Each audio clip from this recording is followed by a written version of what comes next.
Okay, can everyone hear me? Okay, so this is the first time we are having classes on Zoom only. So I just want to see if you guys can hear me. So if you, so in the middle of the class, if you can hear me or if you can see the screen or anything, just type things in the chat room. Okay. So I don't think we need to wait anymore. This is a Zoom classroom.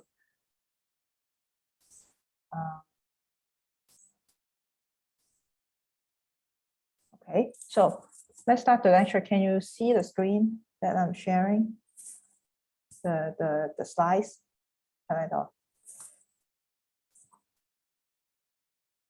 Okay. Okay, so this time we will talk a little bit about the background for finite differencing. So if you have taken the course in the math or physics department, maybe you have already learned it, but for our major students, I think this is the first time you hear about the finite differencing as one of the numerical methods. Okay, so I will talk about this topic in details. So if you're bored, you can just leave the classroom. I don't mind. Okay, so what is finite differencing? It's actually turning the computers can only do the operations on the right hand side. So addition, subtraction, multiplication, or division. So what it means is that we have to turn the jobs or the tasks on the left hand side. So anything that is not linear, right? The things on the right hand side, they are linear.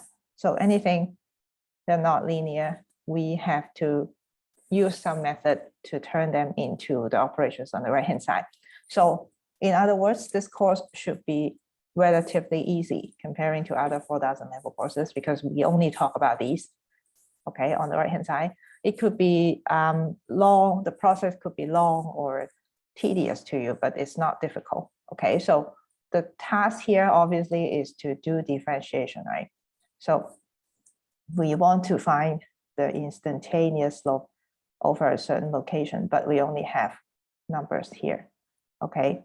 So what we do is that we turn things on the left-hand side to the things on the right-hand side. So, so if you use a computer, it will give you something, but it will always be an approximation. Okay, so we have learned this in the math course, or if you have learned calculus before, you know that if we push the limit to 0, we have the differential equations. So this is giving you the exact values. This is supposed to give you the exact values that you want. So examples I've given here is one of the momentum equation that we have. So this is the application mainly. We want to apply the numerical methods in different differential equations that we have, okay, for the Earth system. So, and this is approximated when we ignore the limit. So I think I have talked about this in the first lesson. So if we ignore this, it will become a difference equation. So just calculate the difference.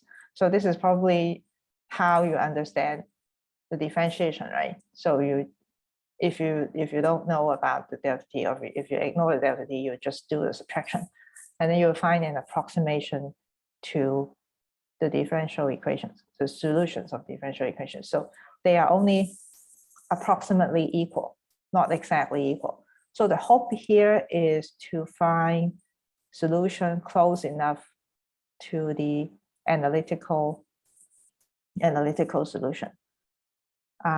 So we expect less error if delta t is small. So we'll get into the details of this. So the example here is to describe a car moving with a certain displacement here. Displacement is the distance. Okay, so let's say if it moves to a certain location here, then what would be the displacement? F. Okay, And we already know that, right? The velocity, if we differentiate this, the location with time, we'll know that this is speed, right? And we have to write this in terms of t so that we can solve this equation, right? So v equals, if this car is moving with a uniform acceleration, so a is a constant, it's moving faster and faster at a certain rate. So v is increasing with time. Okay, a is constant. So the equation is looking like this. So you'll have to write this differential equation in terms of t so that it's solvable. Okay, so the analytical solution, there is an analytical solution to this. So just do the integration and then we can find the solution for f, for the displacement in terms of t. Okay, so this is the actual solution.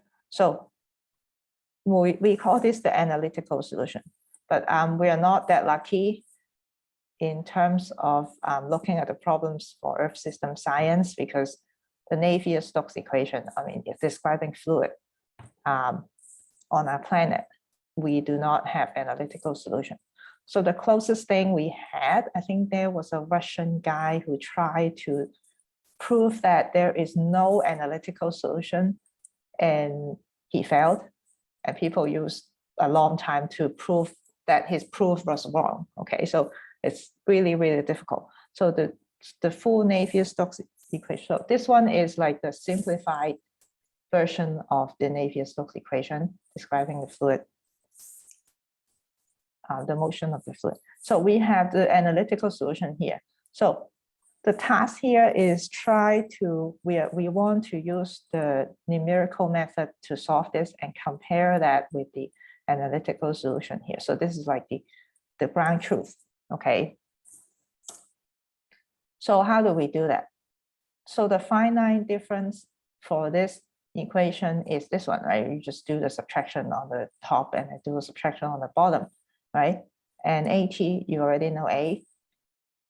So what we do is that we move the information a moment later, which is this one, right? T is your current moment, delta T is 1 moment later, okay? And information a moment earlier. So your current moment, okay? This is your current location.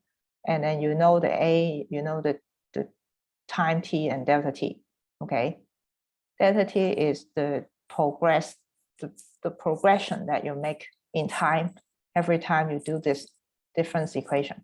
Okay, so we calculate the location 1 moment later. So the notation here we use, this is not f to the power of n plus 1. This is just notation for the location f at 1 moment later. Okay, and this one is your current location. Okay, and we have this information, just do the calculation, just multiplication here. So in other words, you can use your current information to calculate the information 1 moment later, okay? And n plus 1 is the time step being predicted. So you are here and you want to guess what happens later, okay? So the job is very, very simple. Okay, so it's just 加減乘除, okay, here. So we do this, just do it like you can do this in an Excel. Okay, it's pretty easy. So you have the current location, right, at the beginning, maybe 0, okay? And then you do the addition here to calculate the location 1 moment later, and then use this to calculate the location for the next time step, okay? First time step, second time step, and then so on and so forth. You can do this. So, which means that you can calculate the location at any time you want. Just do this, okay? Okay, so here is a demonstration of how we calculate the location of your car 5 seconds later, given that the uniform acceleration is 10. So every second, your velocity is increased by 10 meters per second. Okay, this is the minimum for that. And then delta T equals to 1 second. So your progression is 1 second. So which means that you calculate the whole thing for 5 times. Okay, and then you can find your location 5 seconds later. So on the left-hand side, we have the analytical solution. So you just plug in the time here, and then you can calculate the location, right? This is what it means by the solution for your location, okay? Which means that you don't need to go through the iterative process on the right-hand side. You just plug in 5 here, and then you can calculate the location, which is 125 meters, okay? And if we do the numerical solution, how do we do that? We plug in the first location, right? 0 here, and then here also 0. So which means that F1 is 0, which doesn't make any sense, right? 1 second later, your car is still at 0 location. There, you already see there is an error here. But this is the method that we stick to. So we substitute the 0, F1 is 0 to the next equation, and then we calculate the location at F2. Okay, this is F2. Okay, and then so on and so forth. And then finally, you find that F5, which is the location at 5 seconds, which is 100. Okay.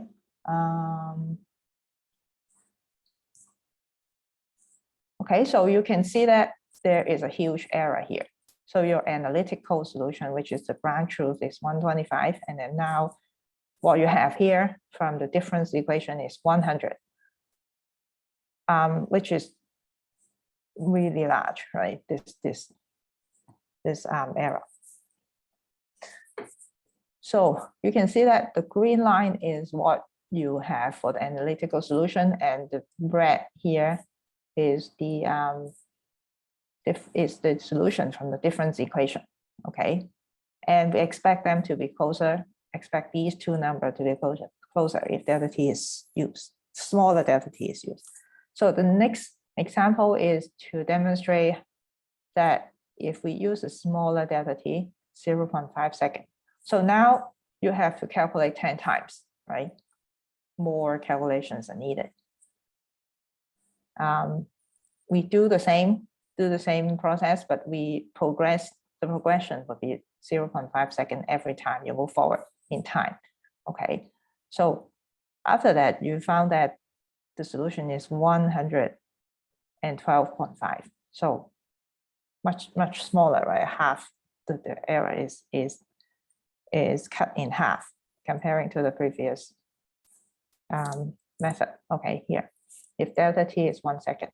So which means that if we are pushing the delta t to be even smaller, we'll be very, very close to analytical solution. Okay.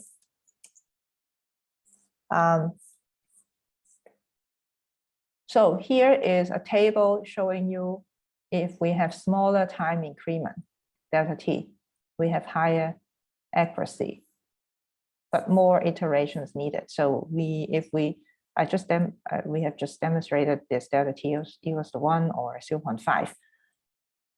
So if we have a lot of computational power, we can push this to like 0.1 second every time we move forward. You can see that the error is much smaller. Even if we use 0.01 second, then it's almost nothing, right? The result, the analytical solution is 125. So the error is just 0.2. Okay, so this example is unnecessary because we already have the analytical solution, but this is just a demonstration to you to see that if we use different delta t, we'll have different results. And for a lot of the differential equations, it's not easy to find the analytical solution. So that's why numerical methods are needed. Okay. This line is supposed to show you how computers store a floating point number. Okay, so this has nothing to do with numerical methods, but we need this. In Earth system science, everything is related to application. So I want to show you this.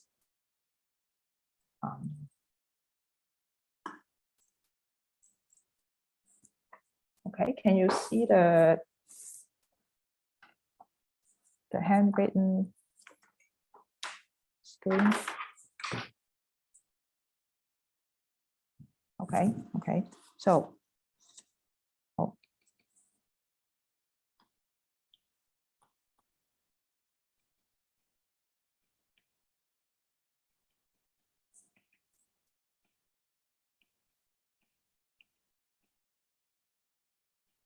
okay, this is a demonstration for 32 bits float number.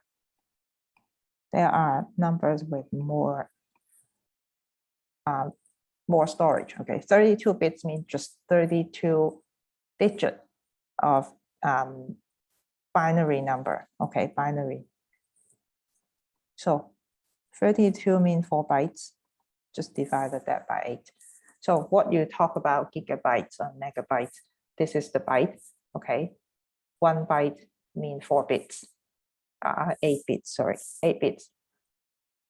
Okay, so this is the 32 bits.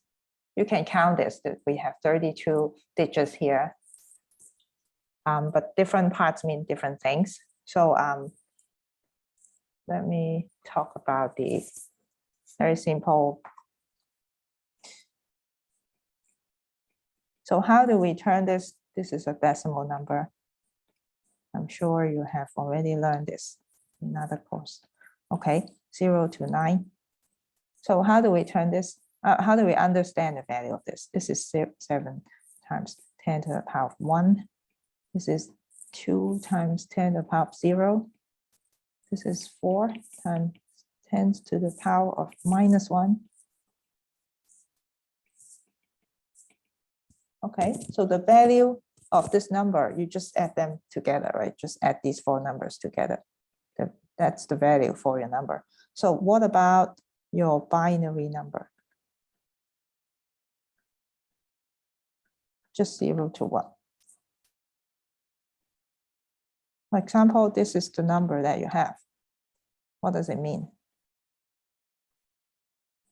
So this one, it means 2 to the power of 3, 2 to the power of 2.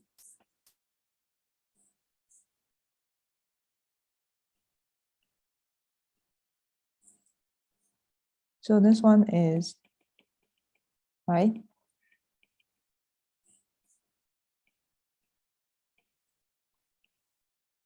This one is 1 over 2, 1 over this one, right? So pretty easy. So if you go this way, it's 2 times bigger or larger, okay? Or if you go this way, it's 2 times smaller. That's the meaning for this, right? The digits. So what would be the value for this number? I'll just go pretty quick here, okay? Value equals to 8 plus 4 plus 1. Okay, this is not a pretty number, right? In the decimal world, it's not a pretty number. So which means that it's okay, it's pretty easy to turn your binary value to a decimal number. It's pretty easy. But if you do it the other way around, right? The other way around meaning decimal to binary number, it's not going to be pretty also, okay? So that would create some precision problem. Let me go back to the, so 8 bits, 1 byte, or 1B, okay? So if you go to a broadband service provider and they tell you that they're providing you, I don't know, 20 megabits, 20 meg, they're talking about megabits. So if you want to turn that into the things that you understand, 20 megabits, which is not honest, right? Because megabits is not megabytes. You have to divide it by 8, okay? So this is how they do business in Hong Kong. So next, 1024 byte. It's 1K byte, and then 1024K byte is 1 megabyte that you understand. okay, or 1024 megabyte is 1 gigabyte. Okay, this is just very simple, very simple conversion. So this is 2 to the power of 10. Okay, you have to know about this if you really want to get your hands dirty to work on MSAT modeling in the future, because I personally have had the experience of stuffing the RAM to the fullest storage. Okay, because we have 4D data, right? So I have to calculate the number of floating point number I can have in the RAM with a calculator because of this. Okay, so that's why you need this. You might need this in the future.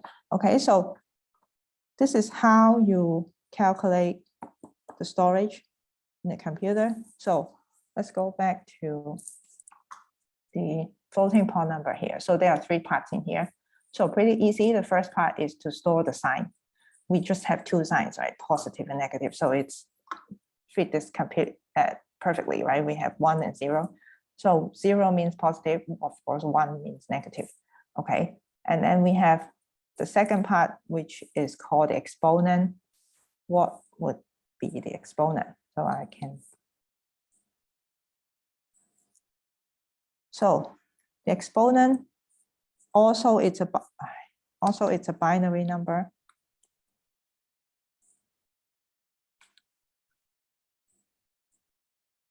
So this is the exponent. The exponent, the example here is that we have 1.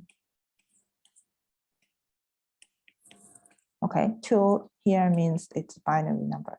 So the total value of this, we have 8 ones here. Okay, 8 values here. 30 to 23.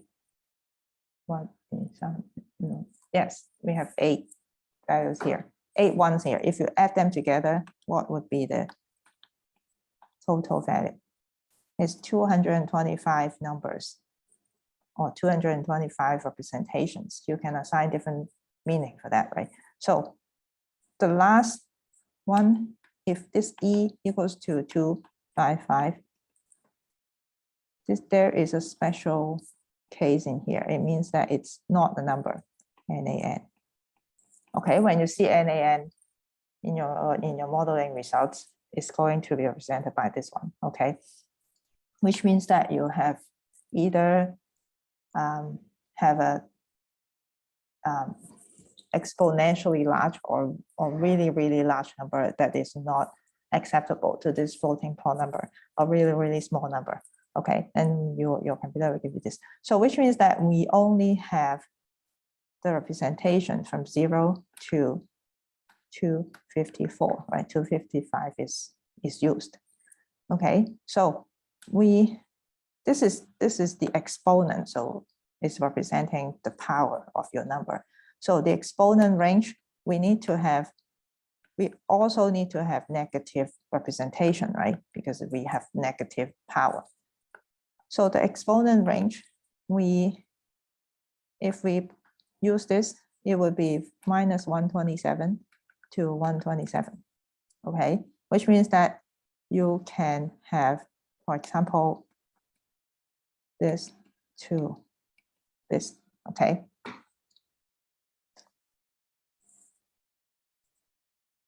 So the largest number that you can represent with a 32 bits or 4 bytes floating point number, what would be the largest number? So this part is just for the exponent. So what would be the largest number? The largest number would be, of course, is a positive number. And then 1 point. Okay, what are these? What are these ones?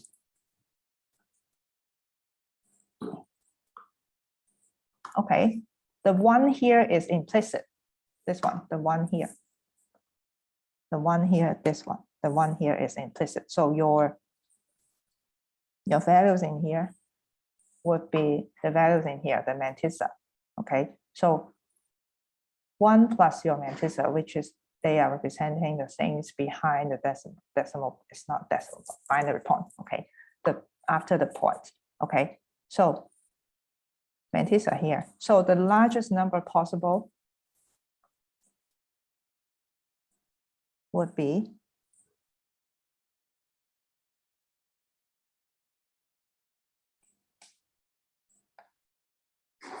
right, which is a really, really large number.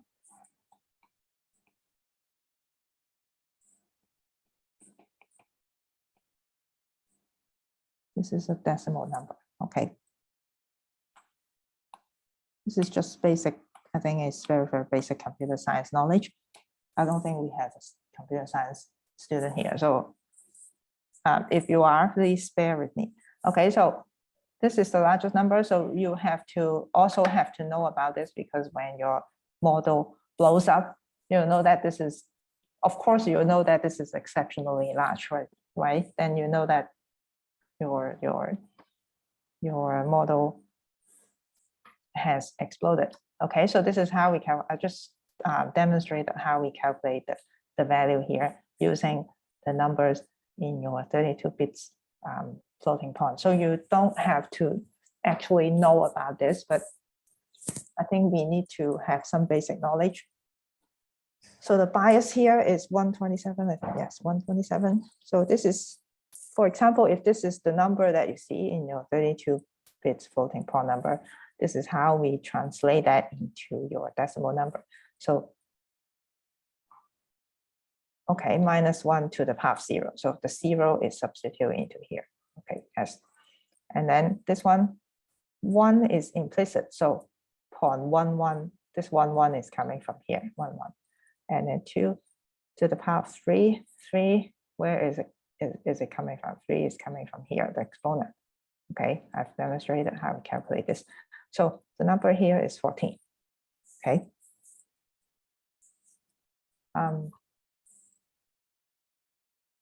One type. Any questions so far? No, then we move forward. Okay, so I have shown you this because we have a rounding off problem in Python sometimes. If you use MATLAB, that would be less, the problem would be less serious. I don't know why, maybe you have paid for them. Okay, they have some correction done to your calculation. So, but in Python, this is what you see. So this is demonstrating the division of a number. So there are different kinds of division. This one is like the normal division, 20.1 divided by 3. And this one is the integer version of the division. We only take 6 in here, the result. And here we find the remainder when we do the division. The remainder would be 2.1, but there is a very, very small value, a lot of the digits behind the decimal place, the decimal point here, right? So this is coming from the truncation problem. So if you turn this 2.1 into a decimal number, this is what you see. It's not a pretty number in the digital, in the decimal world, but it's definitely really not pretty in the binary world, because there are many, many digits behind. And we have to do truncation somewhere, because you can see that this is related to this, right? We only have 23 digits for this mantissa for your floating point number. So your number will be round off somewhere, right? Even if it's really, really small difference, but it will be a difference. Okay. And you have truncation here. And then if you turn this number back, if you truncate the number in here exactly, if you turn this back to a decimal, okay, this is the truncated version. If you turn this to a decimal value, this is what you see. Okay, it's not like this one, because this one, I guess we have 32 bits behind. Okay, and this is what you see, which means that you might have some problem sometimes if you do calculation like this, and this will introduce error in your model also. Okay, so okay, next. Okay, mathematical basis is really, really basic. I think you all have learned about Taylor series expansion in your year 1. Right?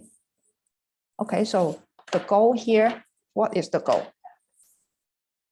The goal here is to represent your original function here, fx. In this case, is sine x, the black curve here. Okay, so we want to represent this in a linear form. Just 加減乘除, okay, or some other non-linear forms, but we can calculate them easily. Okay, we expand them around a certain value. So what would be the certain value here? A is 0. So we want to expand the sine function around x equal to 0, which is this location. We want to expand the equation. Okay, so the first expansion, the first term, if you do first order first term, which is f equals a, then this is the blue line. Okay, so the more terms you include, the more lookalike your approximation will be to the original function. Okay, I'll do a quick demonstration here for your revision. Okay.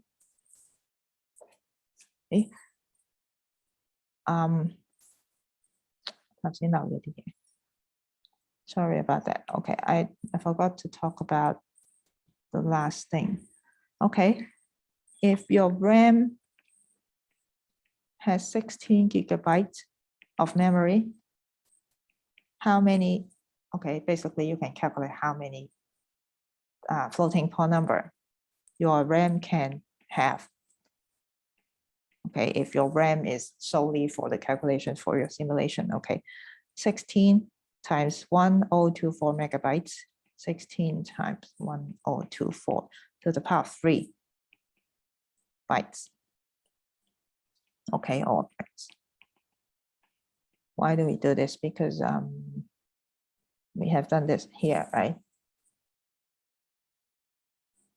Okay, you can save 16 times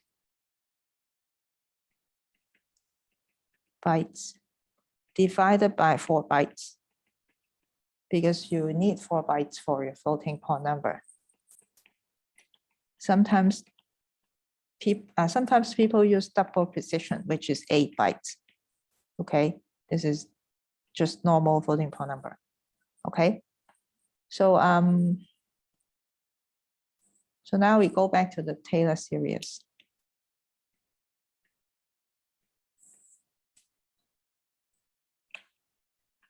I'll do a really quick demonstration.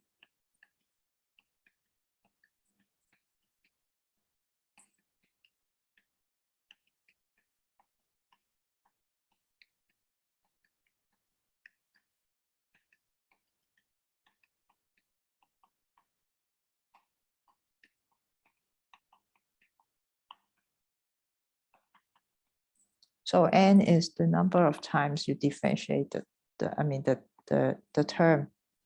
This is the first term, this is second term, this is the n term, right?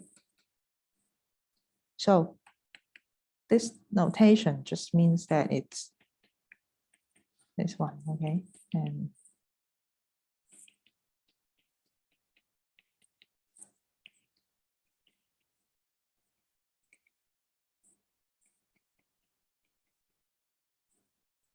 okay, and we need to perform this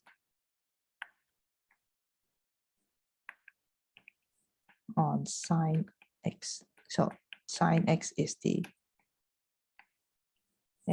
example that we're using around the value of a equals to 0. Okay, so I just lay out lay out these. I think you have learned this in high school.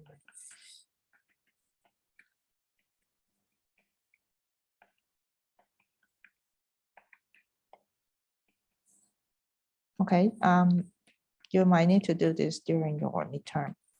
Or the midterm, sine x.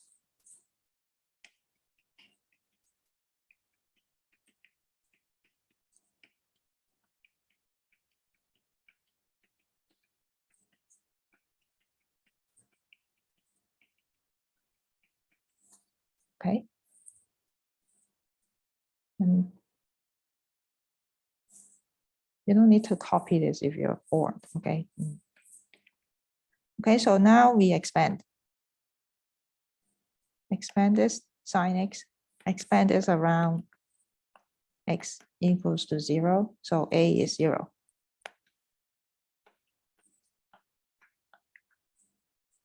X just minus 0, so it's x.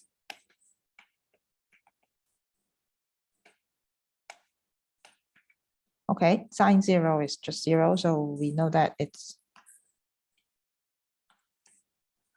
so this is 0, and it's obvious that terms with even number is n equals to even number 0. Okay, so we just work on the odd number, the n equals to odd number.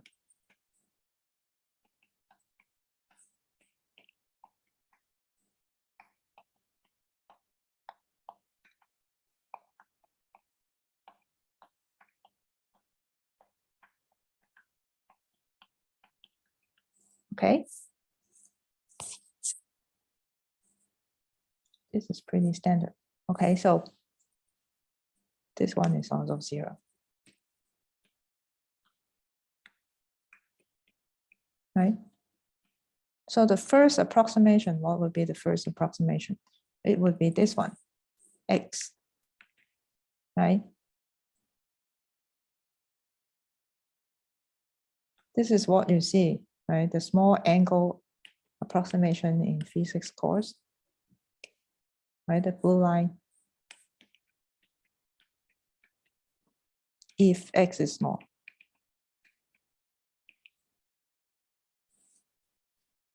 Okay.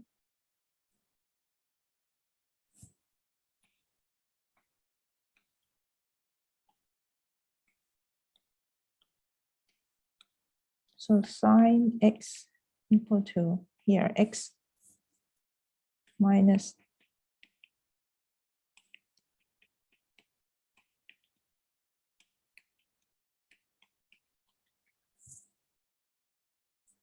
okay. So more terms you include here, or your approximated equation will be equal to, or will look like the original function sine x here. Okay, third order, the orange one, and then green one is fifth order, so on and so forth. Okay, so this is just for your reference. Okay, the code for the graph in the last slide, the Python 3 code. Okay, so what would be the application in Earth system science or in atmospheric science? So this would be the application. Sometimes we have the Coriolis force, right? What would be the equation of Coriolis force? F equals to 2 omega rotation of the Earth, and then sine phi is the latitude. Okay, in Hong Kong it's around 22 something. Okay, the latitude. So which means that this sine phi is not a linear function. So it's looking like this. So your Coriolis force is going to depend on something which is not linear. By linear, I'm talking about linear according to the distance, this y distance. Okay. So in the tropical region, which is very close to the equator, we can use the equatorial beta plane. So the equatorial beta plane is that we turn this sine function into this line. So we assume that the Coriolis force depends on the distance from the equator, or distance, the latitudinal distance. Okay. Y is the latitudinal distance. Okay. So which means that we turn the function into a linear form. So that's one of the tricks. There are other tricks, but this is one of the tricks. We turn the Fourier source into linear term, and so this is just Taylor series expansion again. So it's only applicable near the equator. So this is the equator, right? This is latitude. It's only applicable to the equator. So this is like the major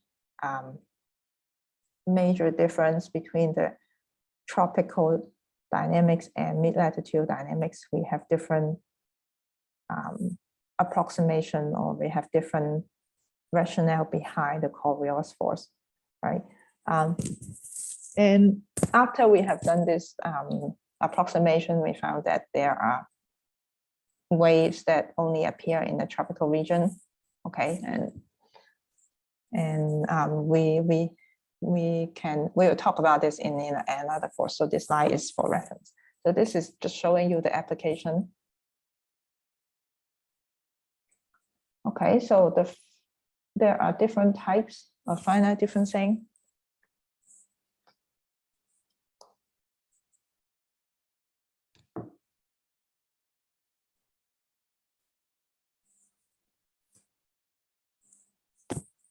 Okay.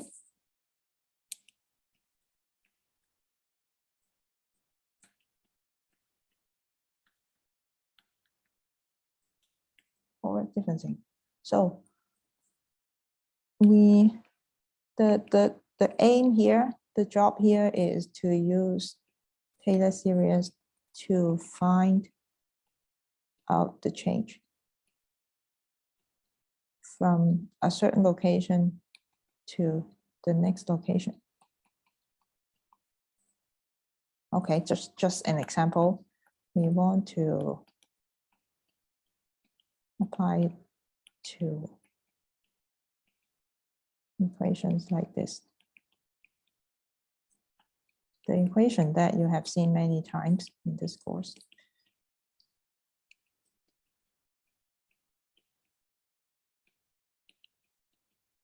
Okay, one of the momentum equations. So let's say if we want to focus on the pressure gradient force. Let's say you have measurements of pressure, okay? And this is the map.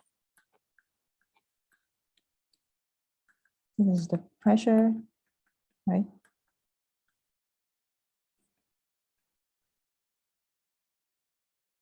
So you want to use them to calculate the pressure gradient force. Okay.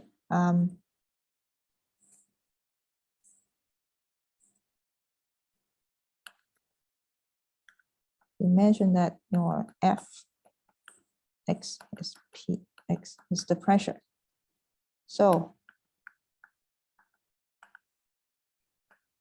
we approximate the value at the next location around x, right? X is the current location.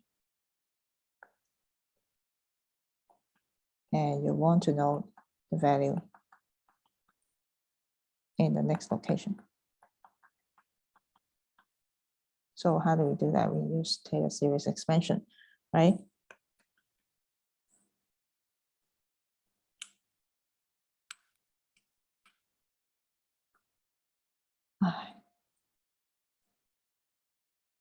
Mortality.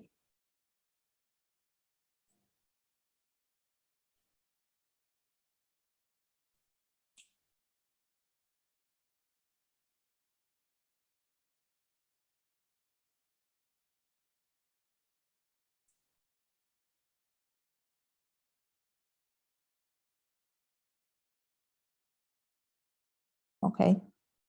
Mortality.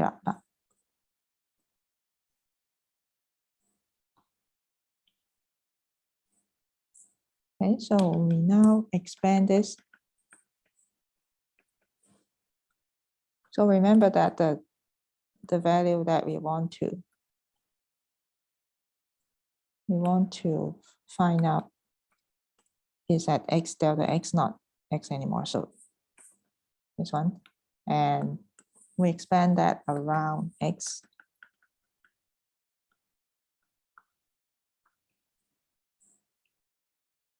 Right? Oh. So this is f prime in here.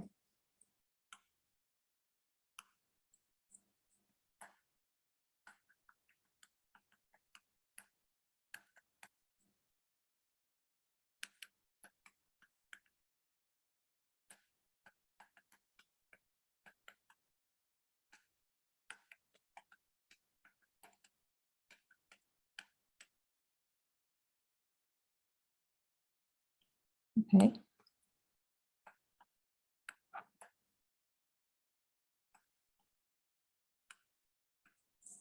Wow, so here. Okay.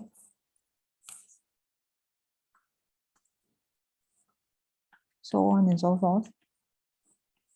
個機械式嘅系列 delta x to the power 3. Okay, we know that this is delta x, right? This is delta x power 2. Okay.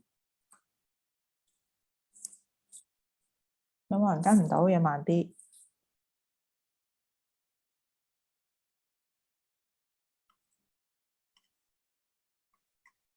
Okay, if not, then I go on. So we take this. This is the thing that we want. We want to do differentiation, right? So take this aside.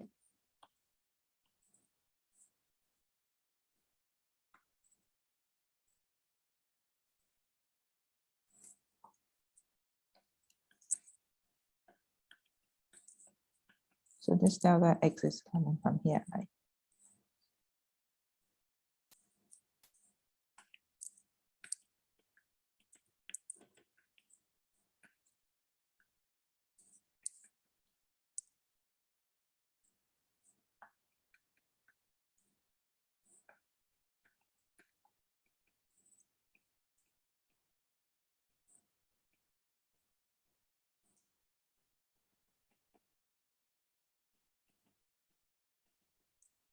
Again, so on and so forth.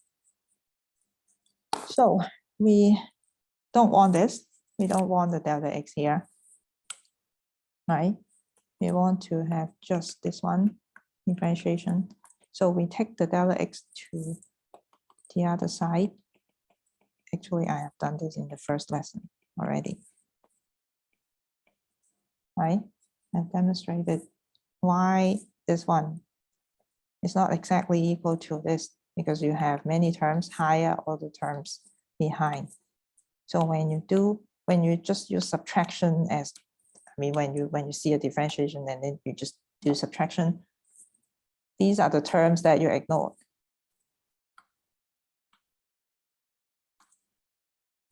Okay. So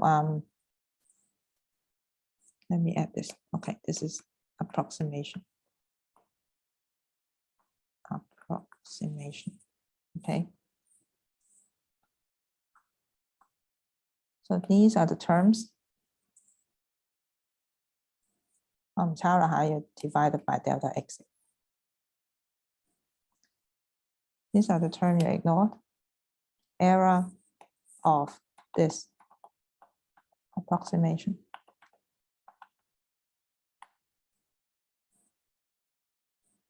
Yes, this is called first order accurate or accuracy.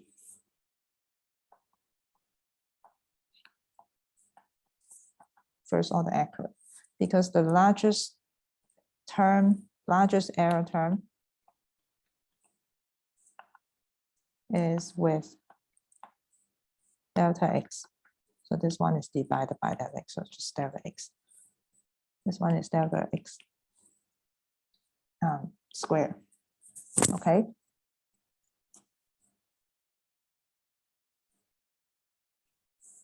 I think I have done this. The finite differencing. Oh.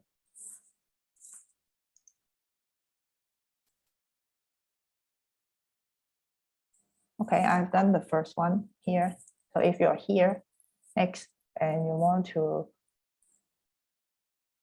to find the differentiation, actually. You want to find the differentiation, and then you can do this as an approximation. Okay. Of course, you need to have the information in both locations, and then you can find the differentiation or using finite differencing.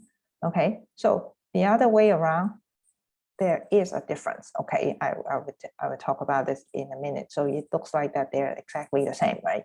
You just progress in time one step forward, but it's not exactly the same. Okay, 有冇同學呢度跟唔到？ I guess you just screen capture this, right? Okay, so I'll move forward.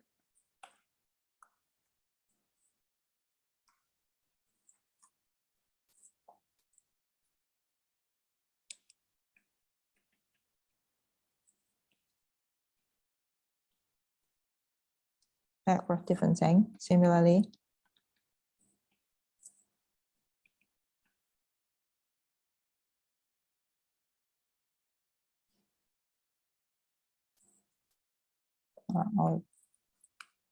我唔寫啦，我抄。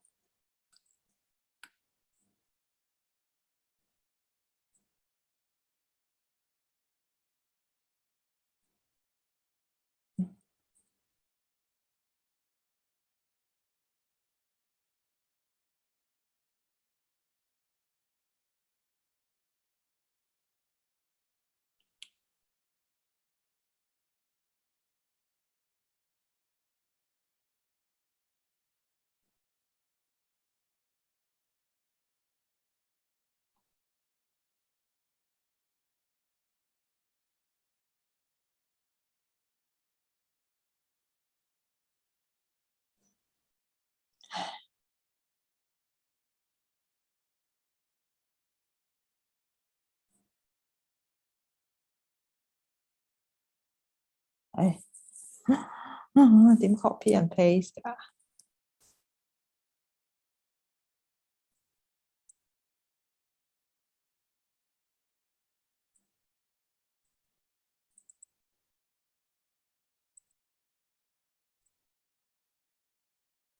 唉，是但啦，咁啊。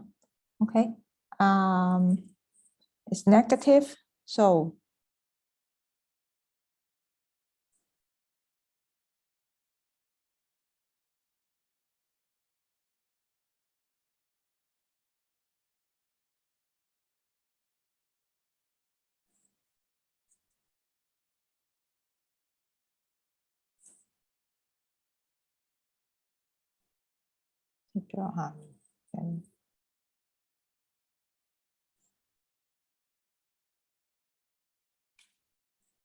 okay, so now we know that it's negative. So let's just turn this.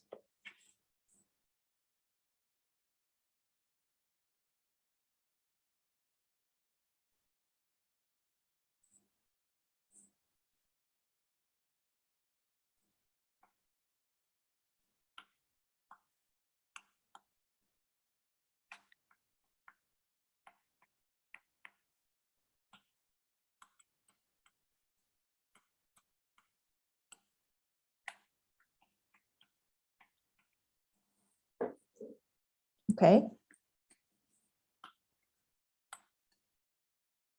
We have a negative sign here, and then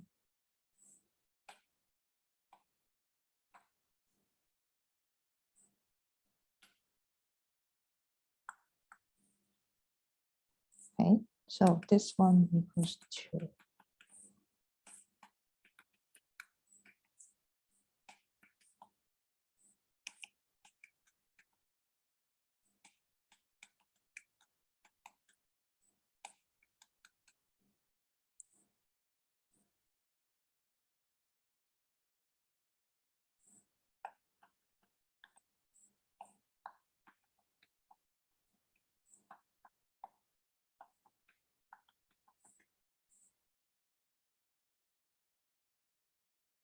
Okay, so that's why we end up having negative sign here and in here.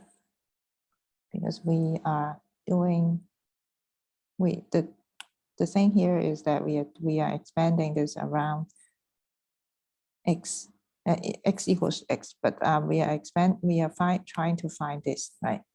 The value at x minus delta x is a backward scheme.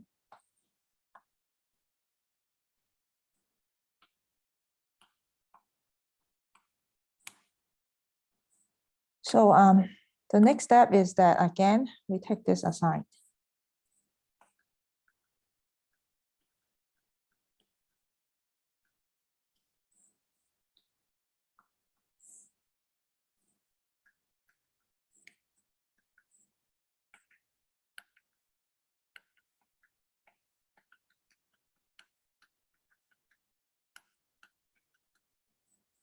Okay, it's a backward scheme, so you use the value at the last location, right? And your current location.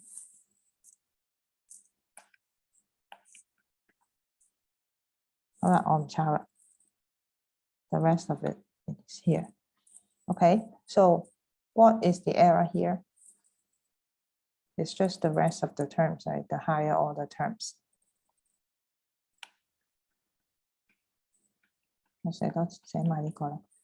Okay, so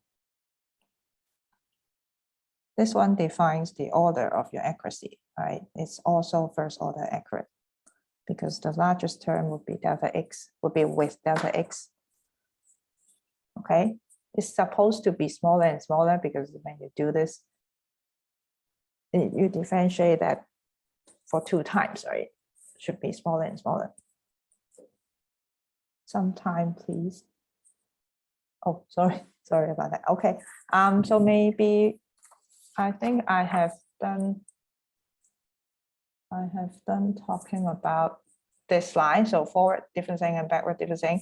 Maybe we can take a break for 10 minutes. We can come back at 12:40. Thank you.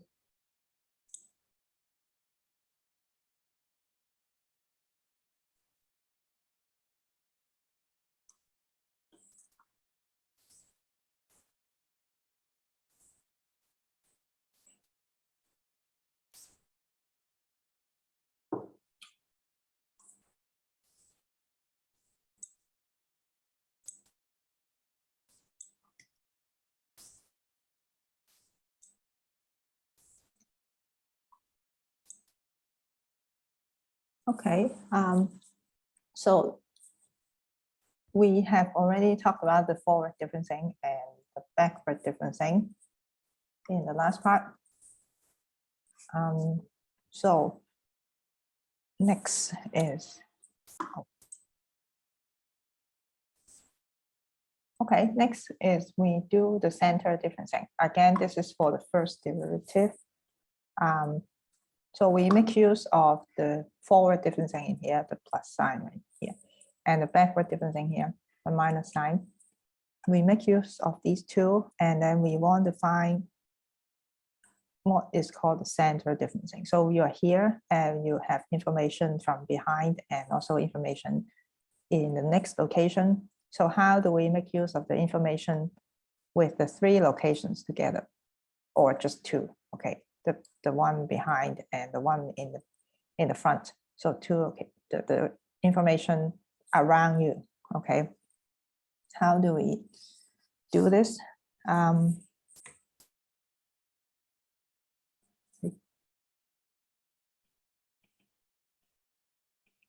Center differencing.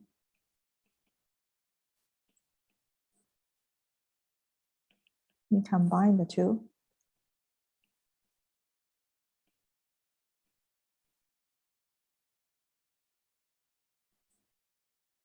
So forward here.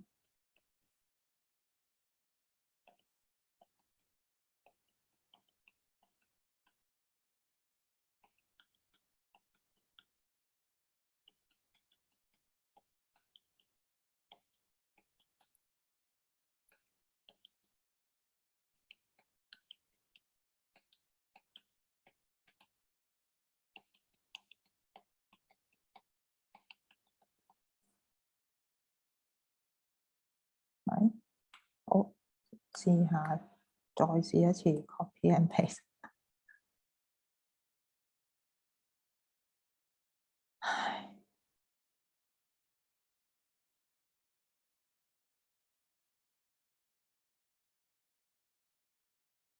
Where is it? Oh, okay.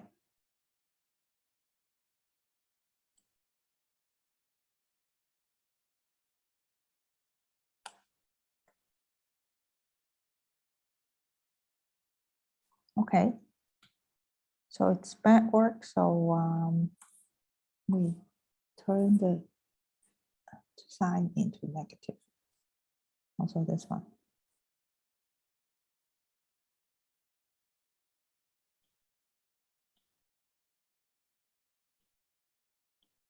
So the sign here is negative. So this is the backward. So we say this is equation 1, equation 2. So if we do 1, 點解啊？條咁嘅嘢喺度點用㗎？啊，唉。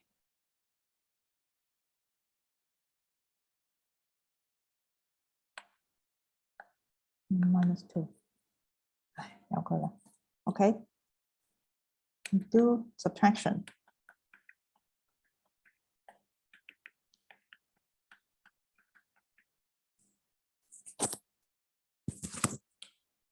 Right, this is the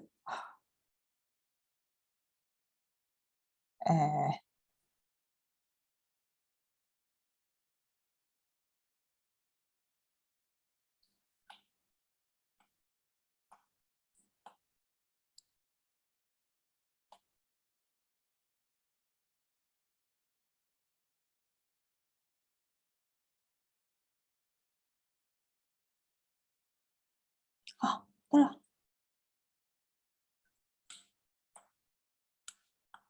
OK，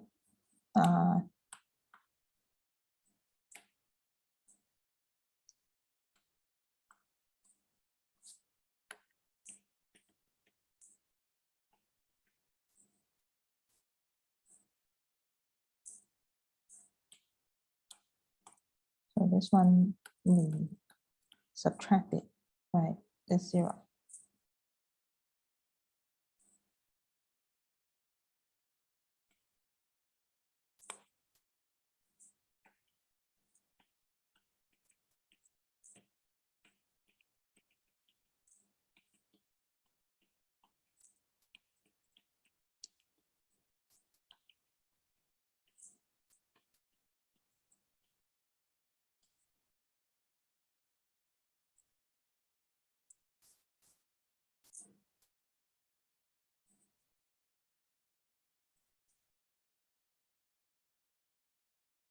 Okay.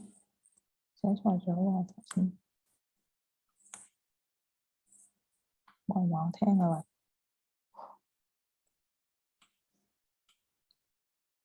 This one is 2.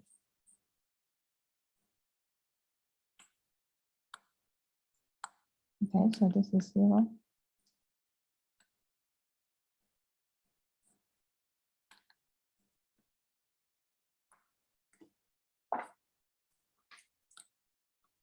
Okay, so we take this out. Again, we do the same operation. Take this out.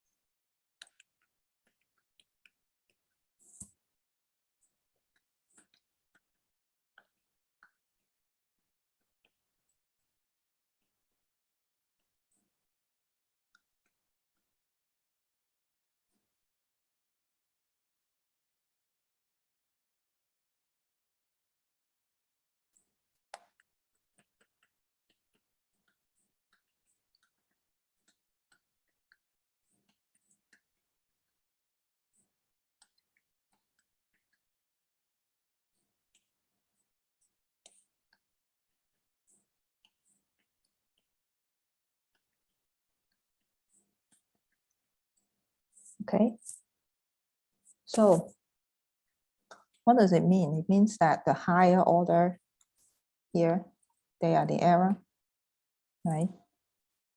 And only n equals to odd numbers are left.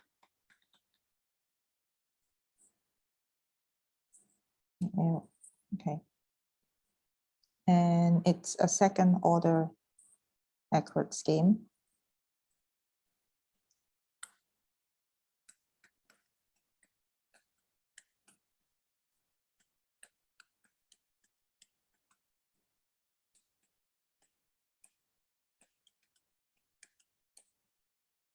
First order error terms are cancelled.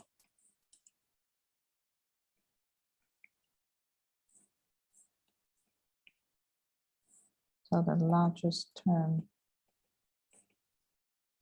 in the error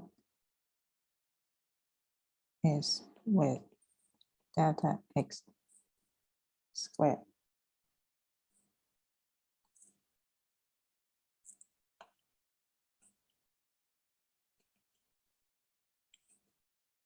So this one is cancelled, right? So, which means that it has a higher accuracy because this term is this term is even smaller, right? Delta x squared, and you differentiate the function 3 times. Okay, so the accuracy increased, and it's widely used in abstract modeling. We don't use this in the actual current modeling, right? The modern modeling these days, but this is demonstrating the example. We have far more sophisticated differencing scheme in the model, actually.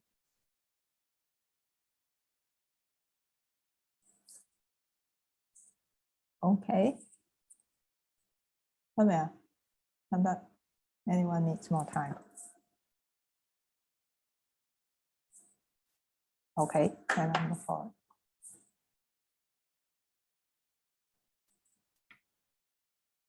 Okay, so yeah.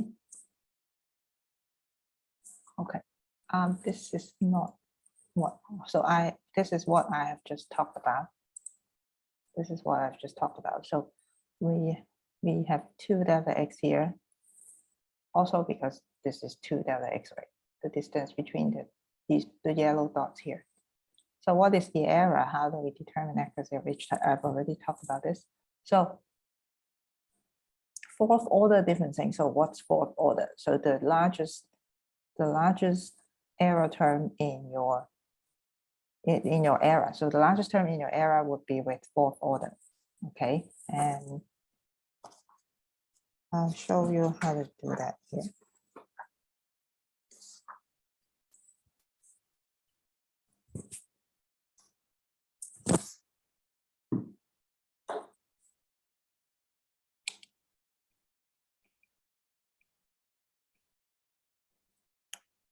If you have taken 2 O's x1, you have already learned this. This is for the people who haven't taken that course. Okay, replacing delta x with 2 delta x. Using 2 delta x instead in the interval. So this is u. This is x minus 2 delta x. This is x plus 2 delta x. Okay.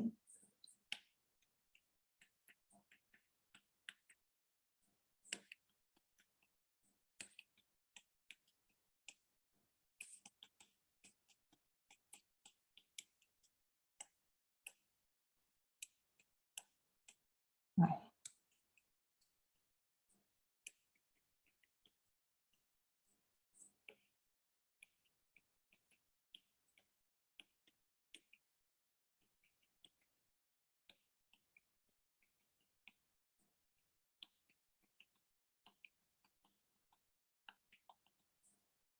Oh, okay, this is exactly the same for this is center differencing, but the interval here is 2 delta x instead. Use the exact same result that we had in the last slide. Okay. So this is the error here.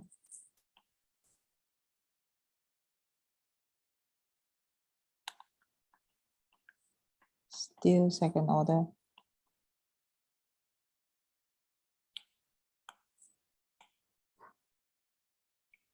So to increase the accuracy,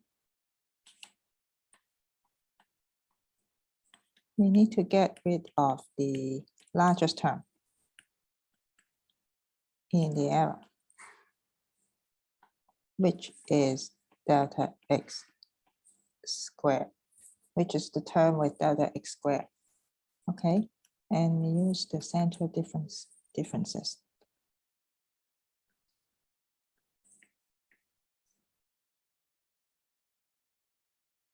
This is starting post. Okay, there's a question in term. It is starting with third order in the largest error term. Why is it third order? This one? It's still second order because you have divided the. Okay, we have divided the whole term with delta x. So the 3 originally here would be 2, and you're just changing the value. We have done the center differencing. This is originally delta x. You're just changing this to 2 delta x. This is still square. Okay, that's why it's still delta x squared. I'll say hello there. Okay.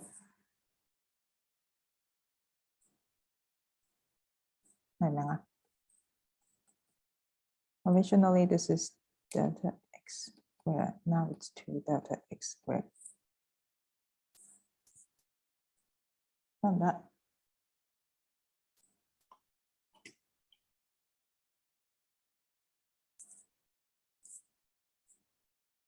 Okay.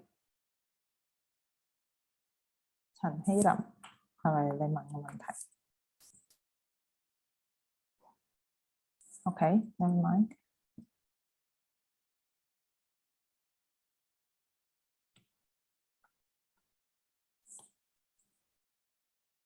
Was asking about the central differencing one. Okay, oh sorry.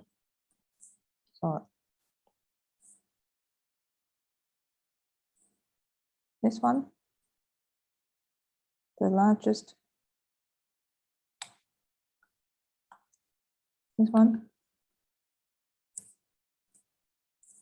So it was originally 3 in here, delta x to the power 3, but we divided the whole term by 2 delta x, right? Yeah, divided the whole term by 2 delta x. But 3次方變咗2次方。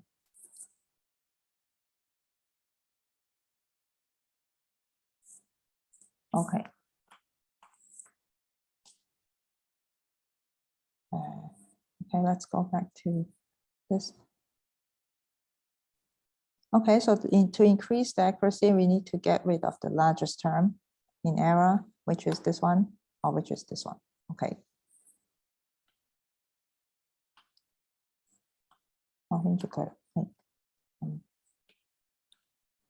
Okay.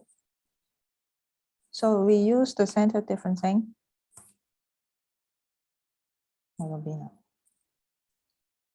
Center differencing differences of intervals delta x, both delta x and 2 delta x. We have 2 equations. Okay. For both equations, we want to find the differentiation, right? So we now have 2 equations.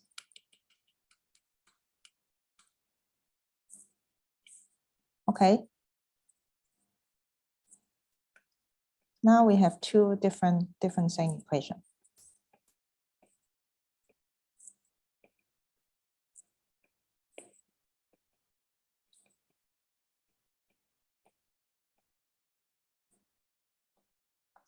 Now explain this A and B. So for this, we put in the center differences, the center difference of the interval delta x. Okay, and this one you put in the center difference of interval 2 delta x. And we assume that we want to find this, right? We assume that it's a linear combination coming from the solution for the center differencing with delta x and the center difference of 2 delta x. So both of them, from both of them, you can still find the differentiation for x, right? The first derivative of x, of f, okay? But we assume that it's a linear combination coming from the two methods. So which means that this A and B should be 1, right? So now you have some constraint to the method here.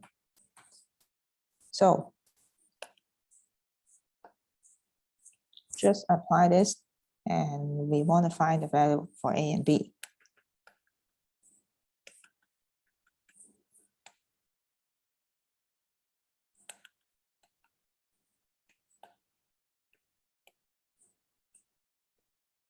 So it should be a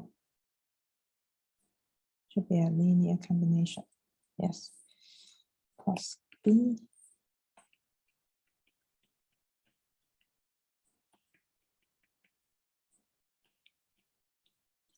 Go away.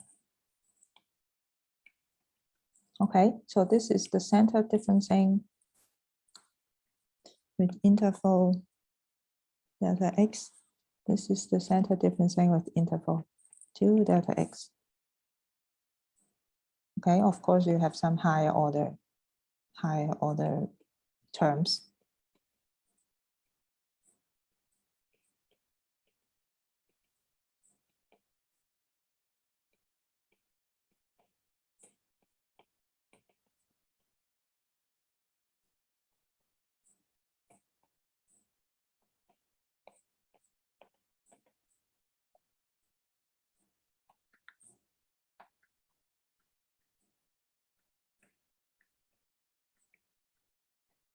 And so on and so forth.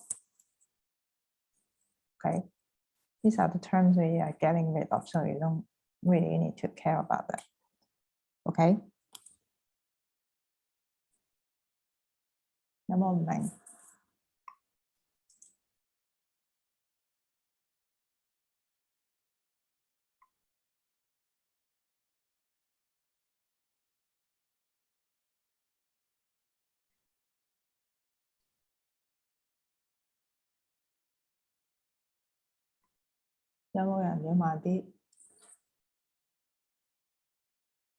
Okay, if not, then I move forward.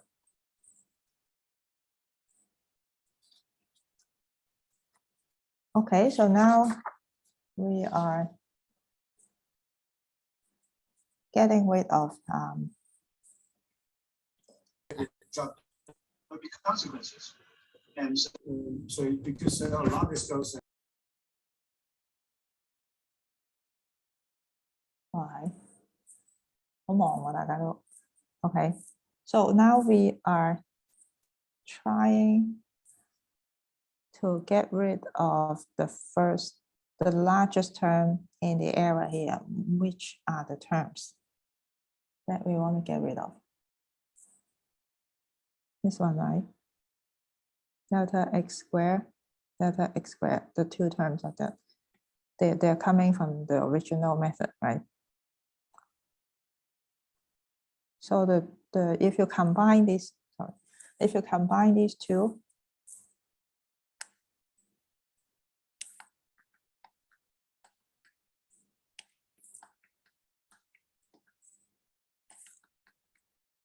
okay, if we just cross out our own terms. So this one is what we want to cancel. Make it more accurate. Okay.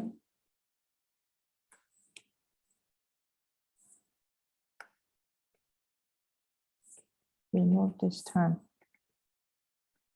by setting a plus 4b equals to 0. Okay, now you have two equations and two unknown. So pretty easy, right? A plus B is 1. A plus 4B, 0.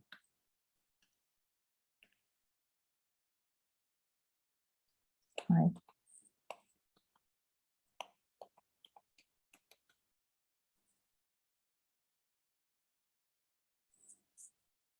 Okay, so now you have the exact value for A and B, 2, in order to cancel the first term.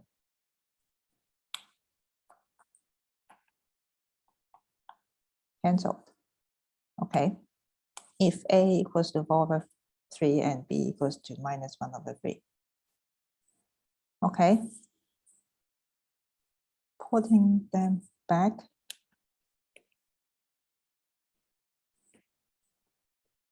Actually, this is the equation shown in the slides.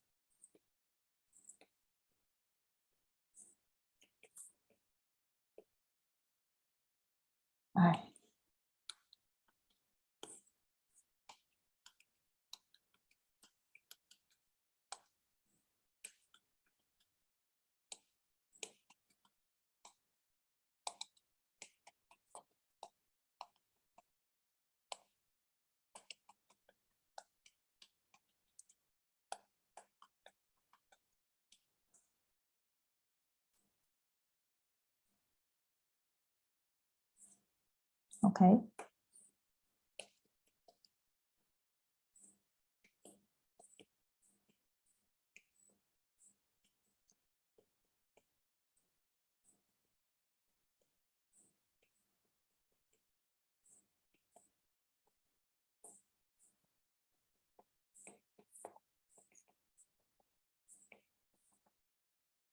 So the largest error term here is delta x to the power 4, which means that this is fourth order accurate method.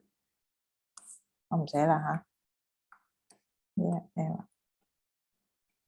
And the largest one is with the delta x to the power 4. Okay, so what is the implication here?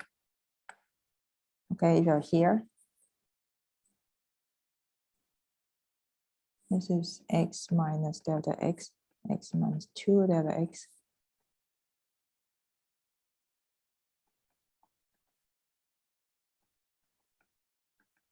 Right, so what the implication here is that you have used more information, maybe from measurement or maybe from some other method. So you have used the information in total from 4 points. Okay, and then you have greatly increased the accuracy of your differentiation from the numerical method.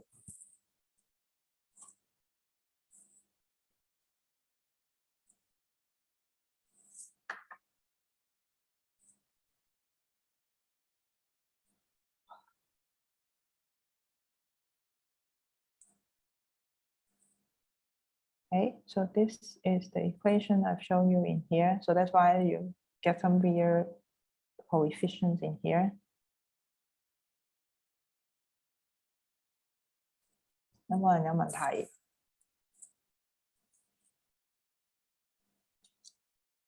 Maybe I'll give you 2 minutes. Do you need that? Or if you don't want that, you can also tell me.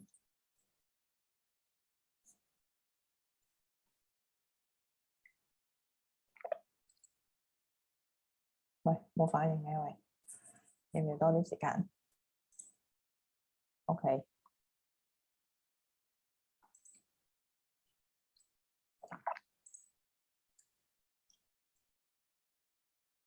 好。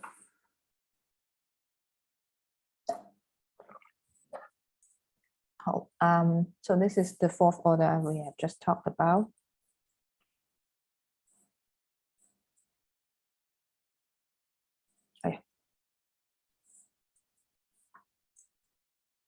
Okay, so next we talk about the second derivatives.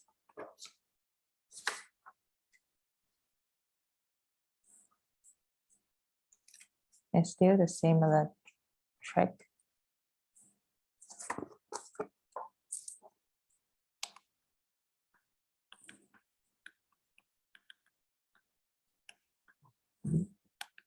Sorry.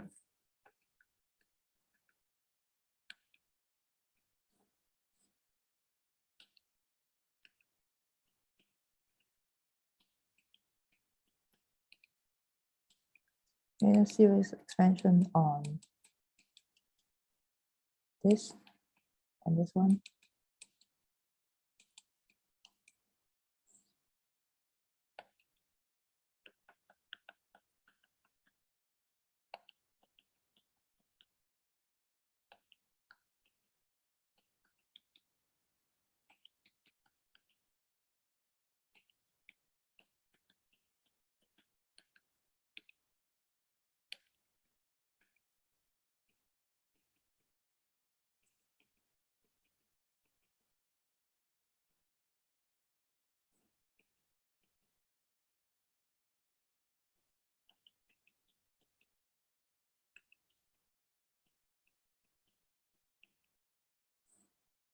Oh, I'll just copy and paste this.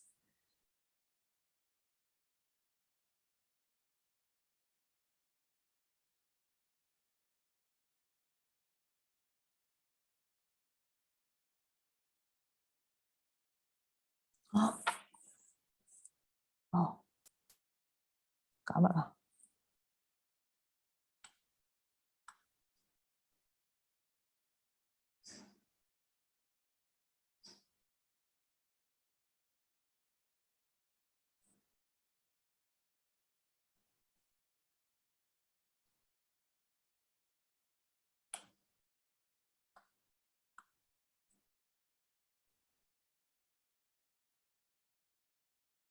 Okay, the minus one again.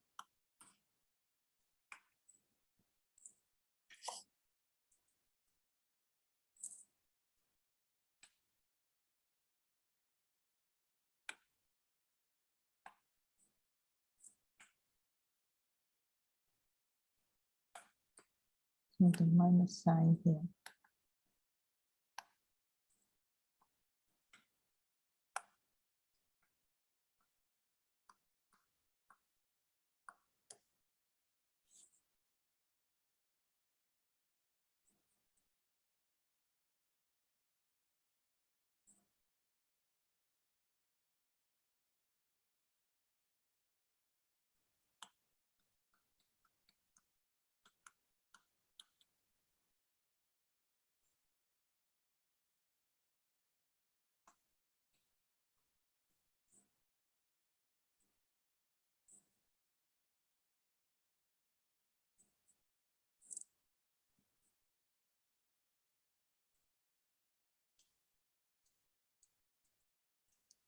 Right.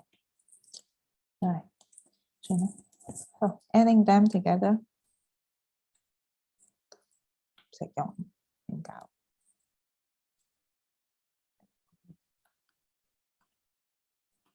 Them to eliminate f prime, which is the first derivative, right? What terms are also gone.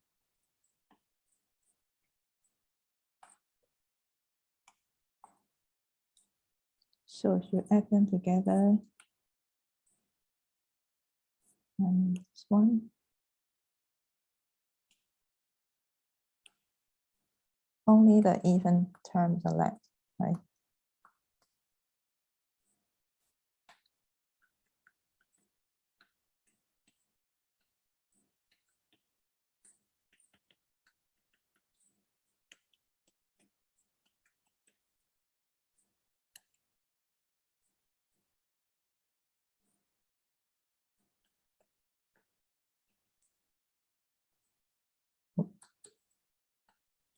X squared plus 2.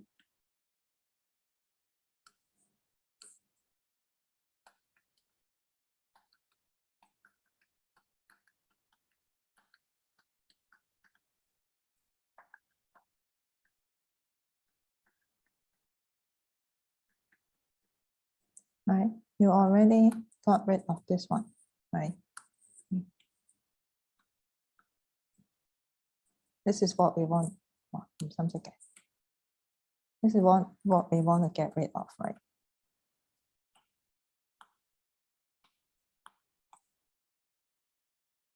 So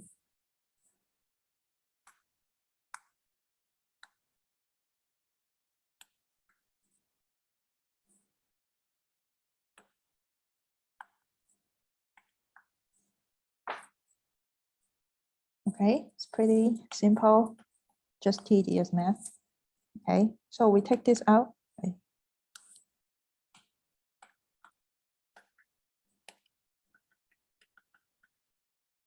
I know some of you enjoy doing this, but I don't enjoy doing this personally.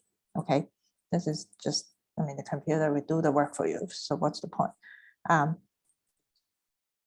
Okay, so now we have the second derivative.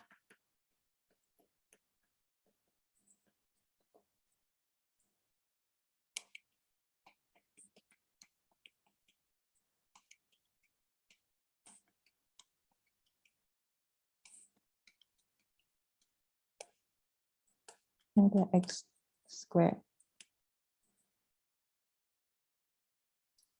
Right, and then the rest of them.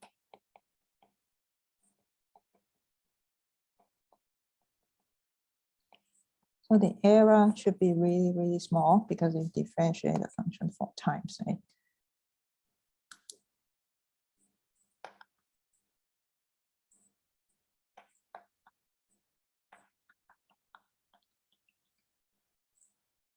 Okay, so the error here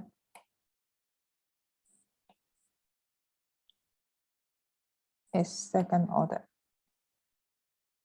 So you have done the whole circus here, and then you found that you only have 1 order higher accuracy, delta x squared. But this is for second derivative, so I guess it's okay.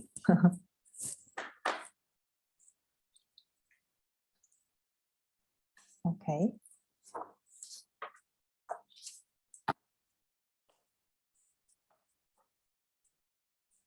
Oh, in a typo.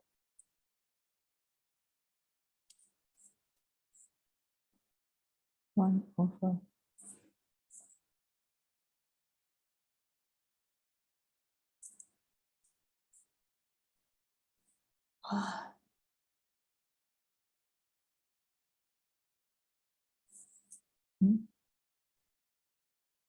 Second last line.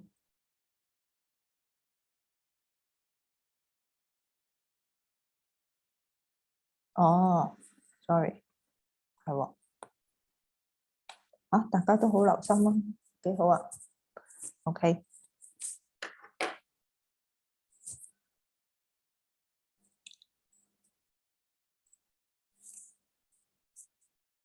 Okay, anywhere you guys want me to explain again?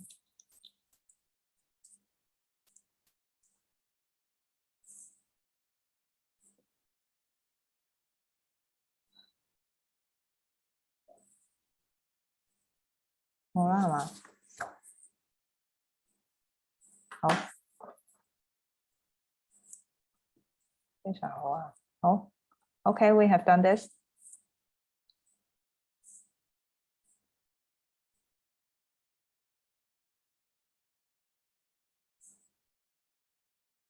Oh, we have done this. Sorry, we have done this already. Okay, so I think this is for the homework. This one is for the homework. So if you want higher order, 4th order scheme for the second derivative, so this is just second order approximation. If you want higher order, you have to do something else, just very similar to the methods used in calculating the higher order first derivative. You have to do this for your homework. It's pretty easy. Okay, so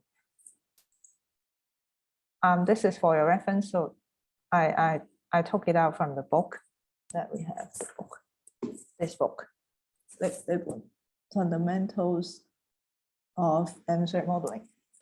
Okay, I can't find it on Google Book, so there's a link to our own library. So it's table 612.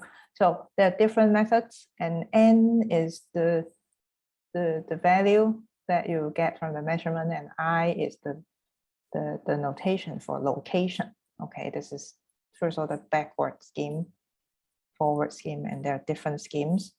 And Q is the number of points that you need from the measurements. Okay, for example, here, the second order backward scheme, you need 3 values, your current location, the last location, and also the location before that. Okay, 3 locations. And the higher order you have, the more information you're going to input into the numerical equation, the numerical scheme. Okay, this one is 5, 1, 2, 3, 4, 5. Okay.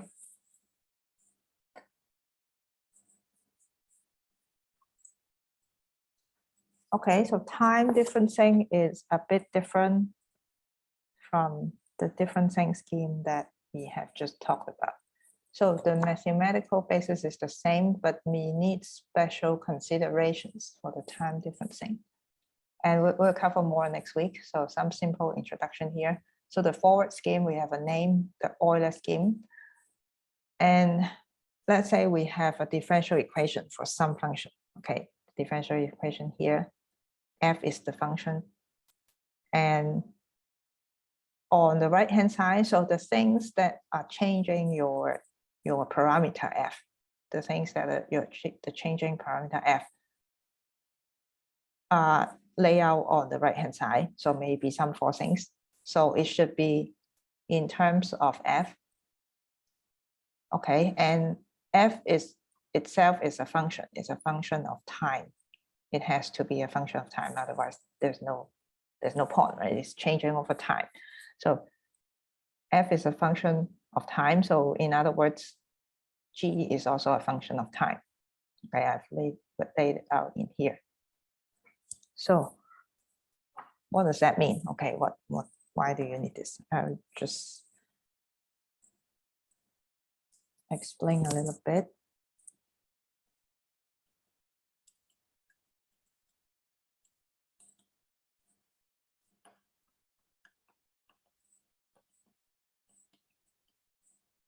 So f is a general function.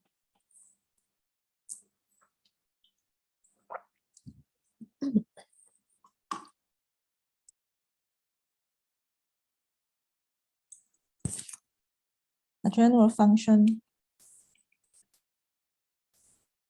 also g is a general function of f, and g is also a function of t.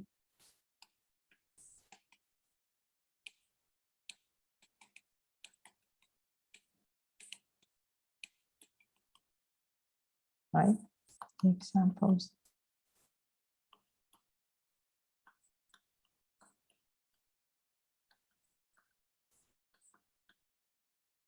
So g here is just equals to f, or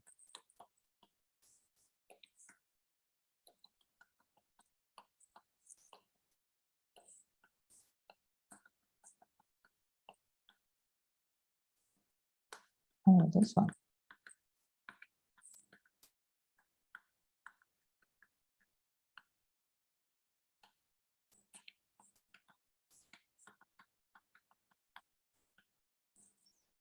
Okay.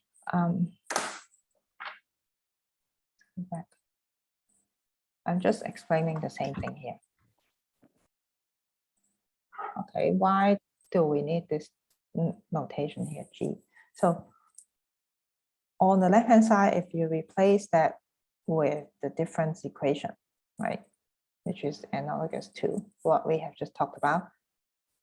And on the right-hand side, we have the function of the function g here, right? It's representing different forcing, okay? And this is the physics that you know, right? And if you put everything on the right-hand side except this one, this is what we want to know, right? In the next location, or in this case, it's not location, in the next time step. Okay, we put everything on the right-hand side except for the green term in here. This is the information we want to know, right? We want to put the things that we know on the right-hand side. Information of the current time step. So n means that it's the current time step. So this is the the axis for time, okay, current time step, and then we want to calculate the things in the next time step, the green one. Okay, so there's no problem in here, right? We know the current value. I mean, provided that you have this from the measurement or from the last time step, right? And then this one, you already know this. This is in terms of f, right? So you should be able to know the value for g, the function g, because it's only a function of f, and you already know, assume that you already know all the information at the current time step n, right? So everything you know is in here, and LT is something you have decided, right? So you do the calculation to move forward in the next time step, but it has some serious drawbacks. We'll cover this next week. So this one is not preferred actually, but it's easier to understand. Okay, so the next time differencing scheme is the backward scheme. So very, very similar to the forward scheme. So now we're sitting here and we have this in the previous time step, right? And we put the current time step on the left hand side, and this is the previous time step. And then we add one time step to all of the terms here. So n plus 1, n minus 1 plus 1, which is n, and n plus 1 here. Okay, so the weird thing here is that we need the information in the future to calculate something in the future. Okay, this is weird, right? This is the green term is in the future. So information in the next time step, this is what we know, right? In the current time step. And it seems it's not possible because we don't know things in the future, right?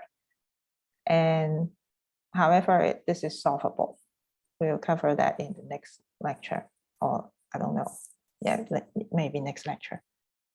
Yes. In order to find out this, we need, okay, in order to find out the f, we need to know g first, which is not making any sense, right? Okay, we'll talk about this in the next lesson.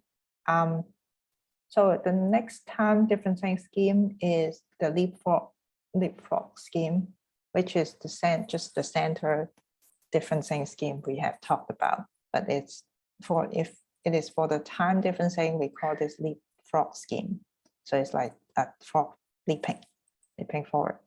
Okay, we always leap forward two at a time because of how the scheme works. So if you're sitting here, we're using information from behind and in the front. We have talked about this, right?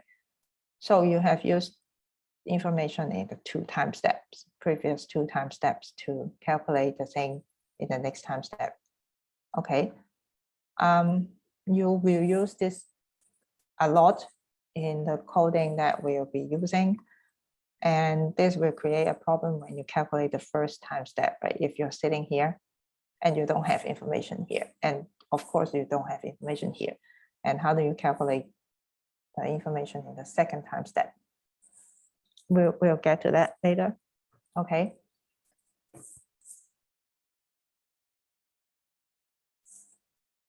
Okay. This is the last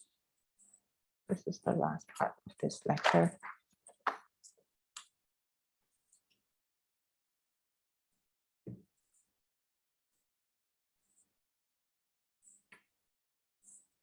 It's very obvious to talk about grid spacing, grid resolution, but the concepts are obvious, but I'll talk about it anyway. Okay, so grid.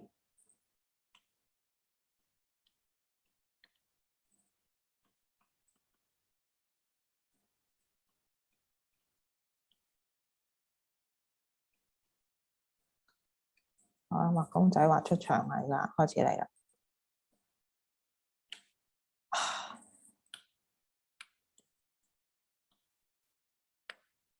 Okay, let's say we have some grid points here.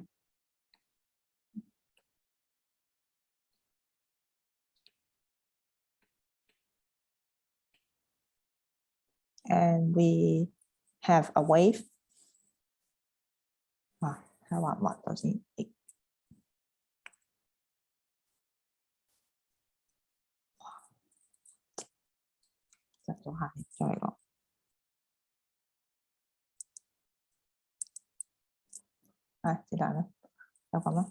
Okay, and the spacing here is delta x.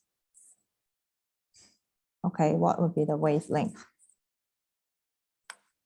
This is over delta x. What is the wavelength? 幾多啊？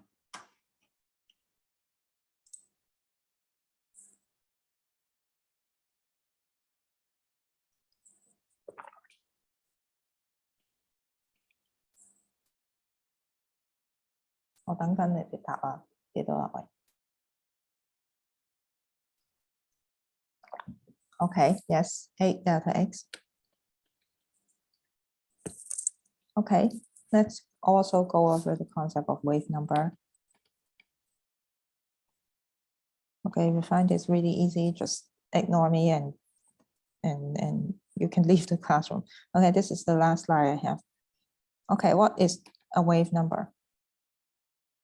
It has a definition, right? Number of cycle per unit length. Or there is another type of wave number. Radian per unit length. Okay, what's a radian? I guess you don't remember, right?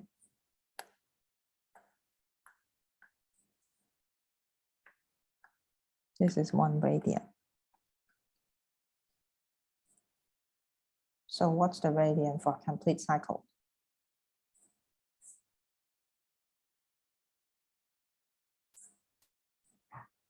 It's 2 pi, right? Well,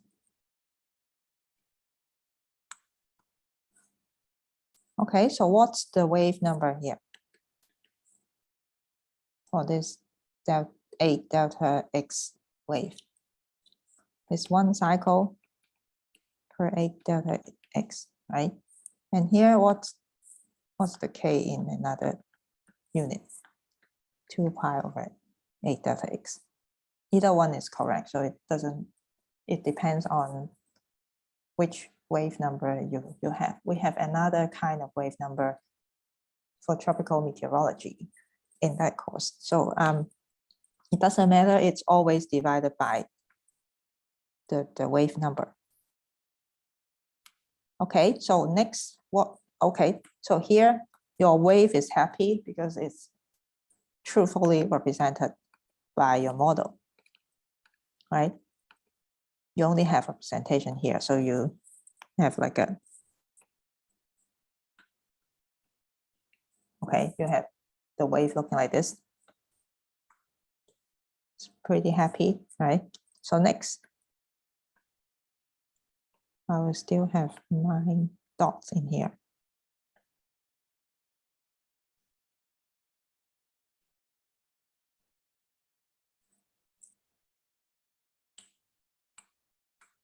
Next.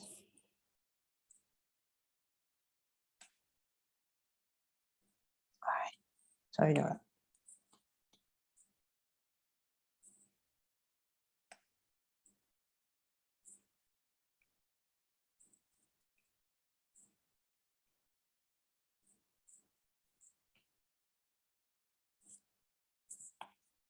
Oh, okay.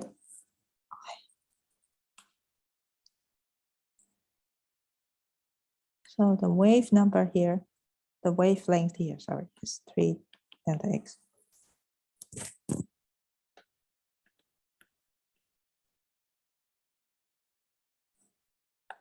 Of course, this one is just like this cycle.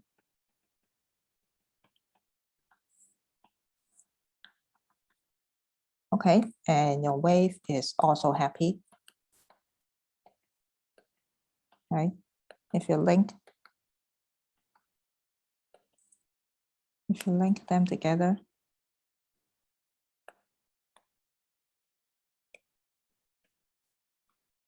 It's not ideal, right? Some of the signal is lost, right? But you can still see the wave. 有冇人知我點解連埋啲線啊? Anyone who doesn't understand why I have the red lines here, red dots here? Okay, next.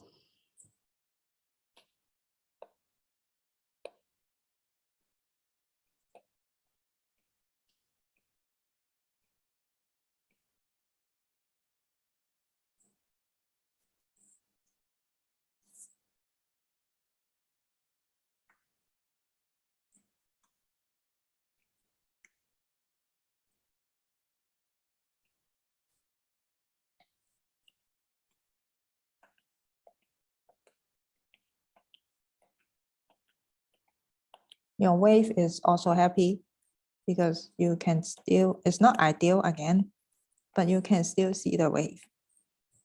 The amplitude and the wavelength, they're intact, right? So the wavelength here is 2 delta x. Again, I'm not writing this anymore. Okay, maybe one more time. 2 pi 2 delta x. Okay. And this is the maximum wave number you can reach, or the minimum wavelength,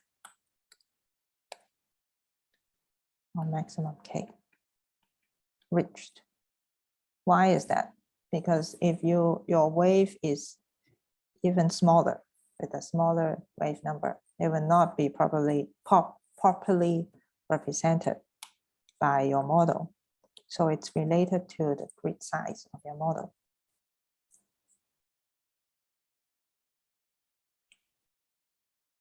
I'll draw another case which will demonstrate to you why. Okay. 我都係唔 copy and paste 啊，搞唔掂啊，2、3、4、5。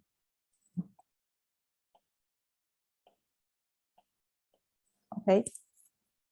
Here, let's say if we have a wave with wavelength of 1 delta x, what would that be? The wavelength. Okay, complete cycle within 1 delta x. So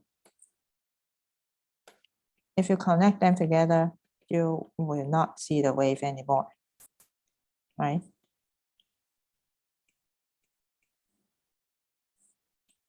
Wavelength delta x.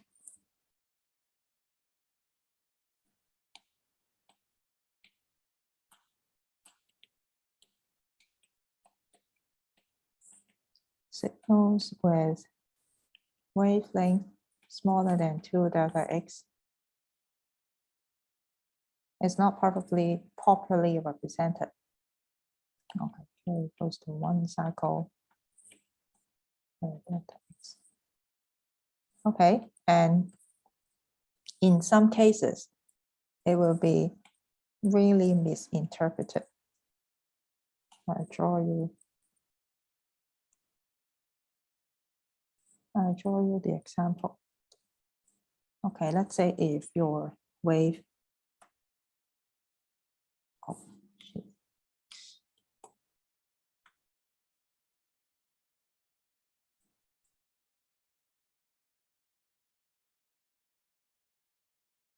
Wow, okay, it's still lambda equals to delta x.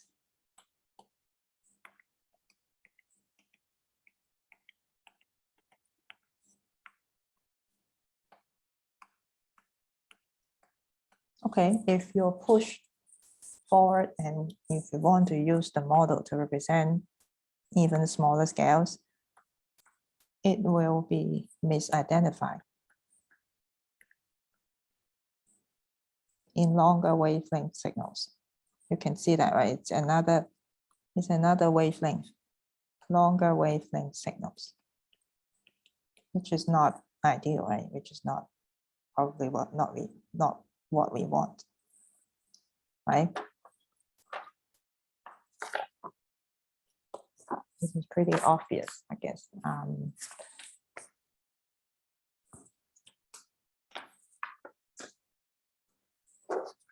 Okay, I think that's it for this lesson. So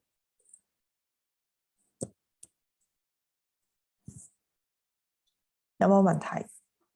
Any questions? Maybe I'll go back to the slides. Okay, I've already explained this. So the atmospheric motions or any type of motions, even in the solid part of the Earth, it's just a sum of all different scales. So if you do, if you do some measurement of some parameter, it'll be looking like this. It could be looking like this, and it's all kinds of oscillations, right? You want to separate them into different types of oscillation, the longer waves or the shorter waves, right? And all of the signals should be correctly represented in the model. Okay, you know that most of the times the solution to your differential equation are waves, right? The response of the atmosphere or the solid part of the Earth, the response of that to some forcing, it's always appearing as waves. Okay, so that's why we need to know about the wavelengths, and also we want to have them correctly represented in our model.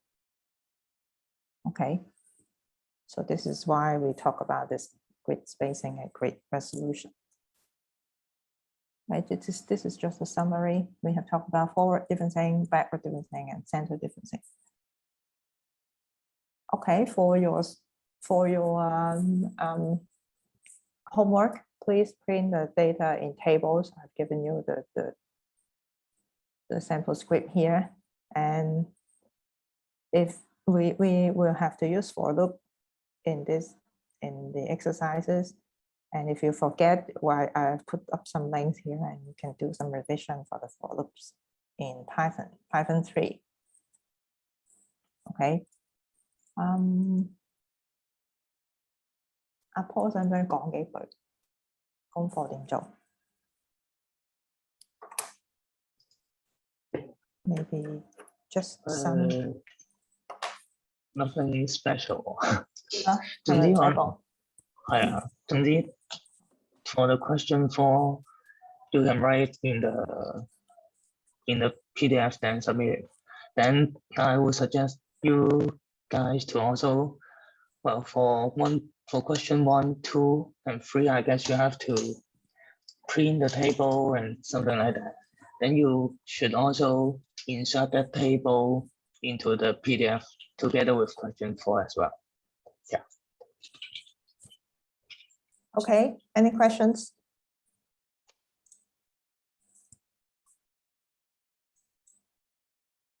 No 問題。Stop the recording.